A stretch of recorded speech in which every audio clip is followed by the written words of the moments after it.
السلام علیکم ورحمۃ اللہ وبرکاتہ۔ الحمدللہ رب العالمین، الصلاۃ والسلام علی رسول الکریم۔ کل پرسوں مجھے کچھ لوگوں کی طرف سے فون آ رہی تھی اور ایک مسئلہ پوچھ رہے تھے کہ اللہ پاک نے قرآن پاک میں کئی جگہ پہ فرمایا ہے کہ وما تشاؤون الا ان یشاء اللہ، یا ذالک ھدی اللہ یہدی بہ من یشاء من عبادی۔ تو وہ کہتے ہیں کہ جب ہدایت اللہ نے اپنے ہاتھ میں رکھی ہے تو پھر ہمارے ہاتھ میں تو کچھ نہیں ہے، تو پھر اگر ہم جہنم میں پھر کیوں جائیں؟ تو میں نے ان کو کہا تھا کہ میں اس پہ آپ کو 4-5 منٹ کا کلپ بنا کے دیتا ہوں، آپ کے سمجھ میں آ جائے گی۔ تو ٹائٹل ہمارا یہی ہے، ذالک ھدی اللہ، یعنی یہ جو قرآن پاک ہے یہ اللہ کی ہدایت ہے، یہدی بہ من یشاء من عبادی، تو ان میں سے اللہ جس کو چاہے اپنے بندوں میں ہدایت دیتا ہے۔ اس کو سمجھنا پڑے گا۔ اصل میں ہدایت کا جو لفظ آیا ہے وہ قرآن کے لیے آیا ہے۔ جب آدم علیہ السلام کو اللہ پاک نے زمین پہ نیچے بھیج رہا تھا تو کیا کہا؟ کل نحبتوا منہا جمیعا، کہہ رہے آپ سارے نیچے چلے جاؤ۔ اب کیا کرنا ہے وہاں جا کے؟ فَإِمَّا يَأْتِيَنَّكُم مِّنِّي ھُدًى، جب میری طرف سے ہدایت یعنی قرآن آئے اور قرآن سمجھانے والا نبی یا رسول آئے، فَمَن تَبِعَ ھُدَايَ، جو اس پر عمل کرے گا، فَلَا خَوْفٌ عَلَيْهِمْ وَلَا هُمْ يَحْزَنُونَ۔ تو اس کی دونوں معنی ہے کہ اس دنیا میں بھی اس کو کوئی ڈپریشن پریشانی نہیں ہوگی، نہ خوف ہوگا، اور آخرت میں بھی نہیں ہوگا۔ تو یعنی اللہ کہتا ہے کہ دیکھیں نا، اس دنیا میں ہم اللہ کی چیزیں نعمتیں بہت خوب کھا رہے ہیں، اور ہمیں کہا ہے کہ یہ کرو وہ نہ کرو، لیکن ایک چیز تو اللہ کو بھی کرنی تھی، کون سی؟ کہ ہمیں بتائے تو صحیح کہ کیوں دنیا میں بھیجا ہے۔ یہی کہہ رہا ہے کہ جب تم نیچے جاؤ گے، جب میری طرف سے ہدایت آئے، جو اس پر عمل کرے گا تو اس کو نہ خوف ہوگا نہ غم ہوگا۔ ابھی جو سورہ بقرہ کی آیت نمبر 2 جو آ رہی ہے کہ ذالک الکتاب لا ریب فیہ، اب ذالک میں اشارہ ہے اس کتاب کی۔ اصل میں کیا تھا کہ مدینے کے آس پاس یہود لوگ آ کے آباد ہو گئے تھے کہ ان کے کتابوں میں لکھا تھا کہ اب جو آخری نبی آئے گا مدینے سے آئے گا، تو وہ سمجھ رہے تھے کہ کیونکہ ہم اہل کتاب ہم ہی لوگ ہیں، اللہ کے احباء ہم ہیں، تو یہ جو نبی یا رسول آئے گا ہم میں سے آئے گا، جب مدینے سے آئے گا تو وہیں جا کے رہ لیتے ہیں۔ تو وہاں یہ جو قبیلے رہے تھے، ان کو یہ خطاب ہو رہا ہے کہ ذالک الکتاب، یعنی اس قرآن کی جس کا تمہیں انتظار تھا، لا ریب فی، اب اس پہ شک نہ کرو، ھدی للمتقین، اس قرآن نے متقی پیدا کر دیے ہیں۔ اب یہ تفسیر ہے شعور انقلاب مولانا عبید اللہ سندھی، کہتا ہے کہ ان کو کہتا ہے کہ اس قرآن نے مختصر عرصے میں 4-5-6 سالوں میں متقیوں کی جماعت تیار کر لی ہے، اب اس پہ شک نہیں کرو۔ کیسی تیار کی ہے؟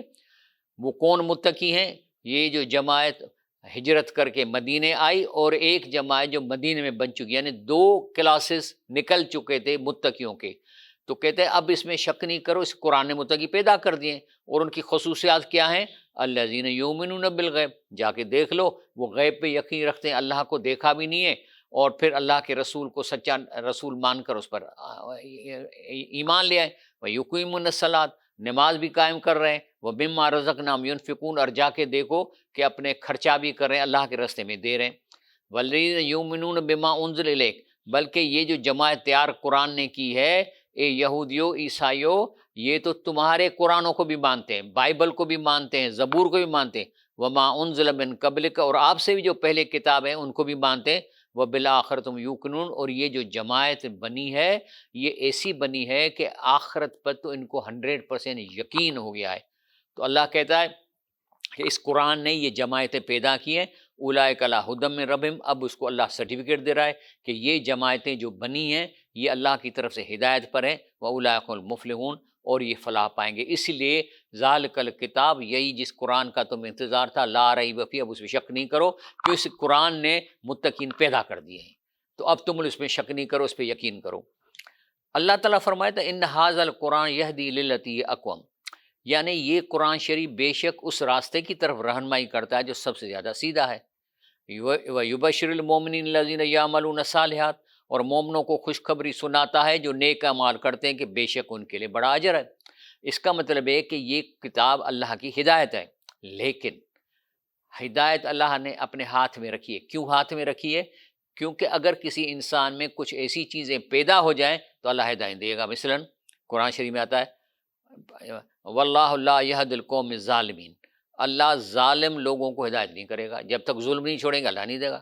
واللہ لا یہدی القوم الکافرین، جو کفر کرے گا، اللہ کو نہیں مانے گا، اللہ کے رسول کو سچا نبی نہیں مانے گا، تو اس کو کیسے ہدایت دے گا؟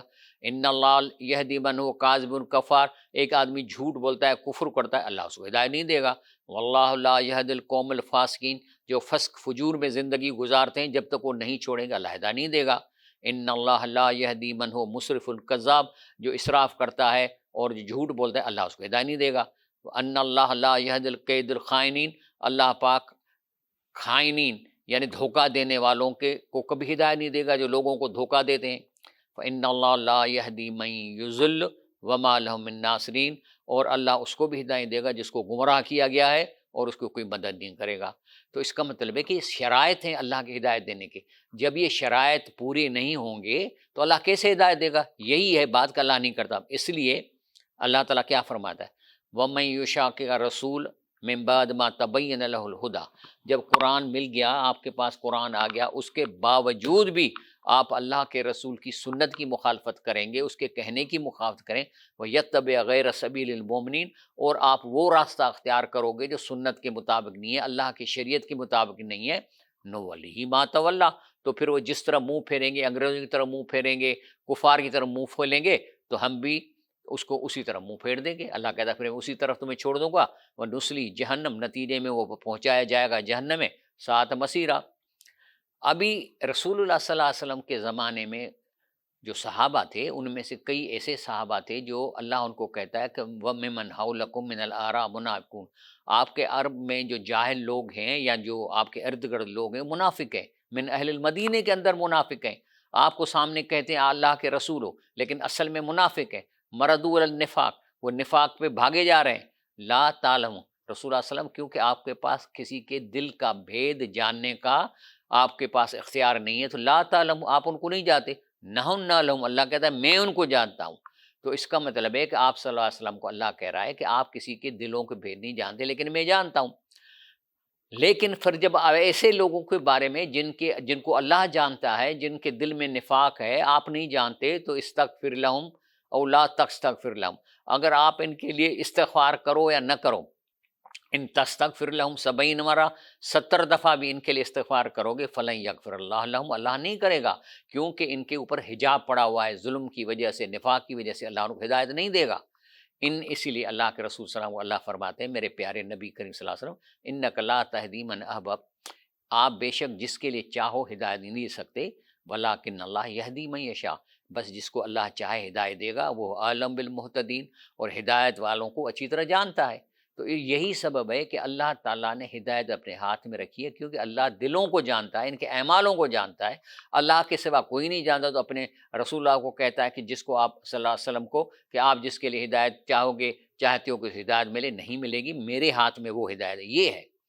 آگے اللہ کہتا ہے قد جاءکم من اللہ نور و کتاب مبین، ہم نے آپ کے پاس بھیجا ہے یہ نور اور کتاب جس کی آیتیں روشن آسان سمجھیں، یہدی بہ اللہ من نتبع رضوانہ، اسی قرآن کے راستے، اللہ کے رسول کی تعلیمات کے راستے اس کو ہدایت دے گا جو جو جو اس کی خوش ندی کا طالب ہوگا، وَيُخْرِجُ مِنَ الظُّلُمَاتِ إِلَى النُّورِ، اور پھر اب اپنی توفیق سے اسے اندھیروں سے روشنی کی طرف نکال لاتا ہے اور انہیں سیدھے کے راستے کی طرف ہدایت کرتا ہے، یہ ہے اس کا مطلب۔ اسی لیے اللہ کہتا ہے اِنَّهُ إِلَّا ذِكْرٌ لِلْعَالَمِينَ، یہ قرآن پاک صرف مسلمانوں کے لیے نہیں بلکہ جرمنیوں کے لیے ہے، چینیوں کے لیے، یہ نصیحت پورے کائنات میں جو یہاں زمین پہ لوگ رہتے ہیں ان کے لیے، لمن شاء منکم یستقیم، بس ان میں سے جو چاہے اس کے سیدھے راستے پہ چلے۔ لیکن وما تشاؤون الا ان یشاء اللہ، لیکن جب تک آپ شرط نہیں پورا کرو گے ہدایت کا، تو جو بھی تم چاہے تو نہیں ہوگا جب تک اللہ رب العالمین نہ چاہے۔ یعنی ایک آدمی ہے کہتا ہے میں انگلینڈ کا بادشاہ بن جاؤ، اب بھائی تم پاکستان میں پیدا ہوئے ہو، یہاں رہ رہے ہو، اب تم کہتے ہو کہ میں بس بادشاہ بن جاؤں، تو اللہ تمہیں یہ نہیں کرنے دے گا۔ یعنی ہر چیز جو تم مانگ رہے ہو کہ یہ ہو جائے، اللہ نہیں کر سکتا، آپ کا ایک اسفیئر ہے، اپنے دائرے کے اندر رہو۔ اگر ایک آدمی کہے کہ میں آسمان میں اڑنے لگ جاؤں، نہیں ہوگا۔ تو وما تشاؤون الا ان یشاء اللہ، یعنی مطلب ہے کہ تم جو چاہو گے وہ تمہاری خواہش پوری نہیں ہو سکتی جب تک کہ اللہ کے قانون کے مطابق ہو، رب العالمین۔ باقی بات یہ ہے کہ وما ما اصاب من مصیبت الا باذن اللہ، باقی جو تمہیں تکلیف اس دنیا میں آتی ہے وہ تمہارے اعمالوں کا نتیجہ ہے اور اللہ کی اجازت سے. جیسے کہتے ہیں نا کہ صدقہ رد البلا، یعنی صدقہ کرنے سے بلائیں ہٹ جاتی ہیں. یعنی بلائیں قسمت میں لکھی تھیں، آپ نے صدقہ کیا اور پھر وہ آپ کے گناہ مٹ گئے، تو گناہ کے ساتھ جو بلائیں آنی تھی اس دنیا میں وہ بھی مل گئی. وَمَن يُؤْمِن بِاللَّهِ يَهْدِ قَلْبَهُ، جو اللہ پر ایمان لائے گا اللہ اس کو ہدایت دے گا دل کو. واللہ بكل شيء علیم. اس کے علاوہ پھر آتا ہے لا یزید فی العمر الا البر، نیکی کرنے سے عمر بڑھتی ہے. اور اس کے بعد آتا ہے کہ جو ہے نا قضا میں جو آپ کے لکھا ہوا ہے وہ بھی دعا مانگنے سے تبدیل ہو جاتا ہے. تو یعنی ایکشن ری ایکشن ہو رہا ہے. تو اللہ پہ یہ کہنا کہ جی اللہ ہدایت دے تو اس کی مرضی ہمیں نہیں کرتا. اور باقی اللہ فرماتا ہے کہ اس دنیا میں جتنے بھی باقی ترندے چرندے پرندے ہیں اللہ نے ان کو ہدایت ان کے جین میں ڈال دیے. اب ان کو رسول بھیجنے کی ضرورت نہیں ہے، لیکن وہ بھی ایسے ایڈوانس قسم کے ہیں کام کرتے ہیں جو ہم انسان حیران رہ جاتا ہے. باقی اللہ کہتا ہے ان ھذی تذکرۃ، یہ اللہ کی نصیحت کا کتاب ہے. فمن شاء اتخذ الی ربی سبیلا، بس جس کو چاہیے اللہ کا اس سے راستہ پکڑے. وما تشاؤون الا ان یشاء اللہ، لیکن تم جو چاہو گے نہیں ہو سکتا جب تک اللہ چاہے. جب تک اپنی برائیاں نہیں ختم کرو گے، بیماریاں نہیں ختم کرو گے، ظلم نہیں ختم کرو گے، جو 5 اللہ نے کہتا ہے اس کو میں ہدایت نہیں دے دے گا. ان اللہ کان علیما حکیمہ، بے شک. باقی اللہ کہتا ہے ان اللہ لا یغیر ما بقوم، کسی بھی قوم کی حالت اللہ تعالیٰ تبدیل نہیں کرتا حتیٰ یغیروا ما بانفسہم، جب اپنے آپ کو تبدیل کریں. اپنے آپ کو تبدیل کریں گے تو حالات تبدیل ہو جاتے ہیں. باقی اللہ پہ الزام لگا دینا کہ اللہ نے یہ کر دیا، قحط کر دیا، ظلم کر دیا، زلزلہ لیا، نہیں. وَإِذَا أَرَادَ اللَّهُ بِقَوْمٍ سُوءًا، جب اللہ کسی قوم کے لیے ارادہ کرتا ہے ان کو برائی کا، فلا مرد لہ، تو اس کو کوئی ٹال نہیں سکتا. وما لهم من دونه من وال، اللہ کے سوا ان کی کوئی مدد کرنے والا نہیں ہے. لیکن اللہ چاہتا ہے کہ تم ترقی کرو اور جنت میں جاؤ. وَلَوْ شِئْنَا لَرَفَعْنَاهُ بِهَا، لیکن اللہ چاہتا ہے کہ میں چاہتا ہوں یا میں چاہتا تھا کہ میں آپ کا درجہ اوپر کروں اس قرآن کی تعلیم سے، اللہ کے رسول کی سنت اور اس کے تعلیم سے. وَلَٰكِنَّهُ أَخْلَدَ الْأَرْضَ، تو یہ تو لوگ اوپر اٹھنا ہی نہیں چاہتے اور زمین کو چمٹ گئے. وَاتَّبَعَ هَوَاهُ، اور اپنی مرضی پہ چلتے ہیں اور اپنے نفس کی اتباع کرتے ہیں. فَمَثَلُهُ كَمَثَلِ الْكَلْبِ، اس کی مثال کتے کی ہے. ان تحمل علیہ یلس، اگر اس کے اوپر وزن ڈالو، 1 من چاول یا 1 من بوری رکھو تو پھر بھی ہانپے گا.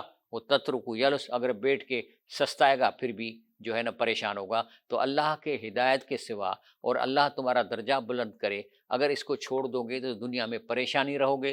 چاہے تمہیں کام کی زیادتی سے پریشانی ہے، ریٹائر ہو جاؤ پھر بھی پریشان رہو گا.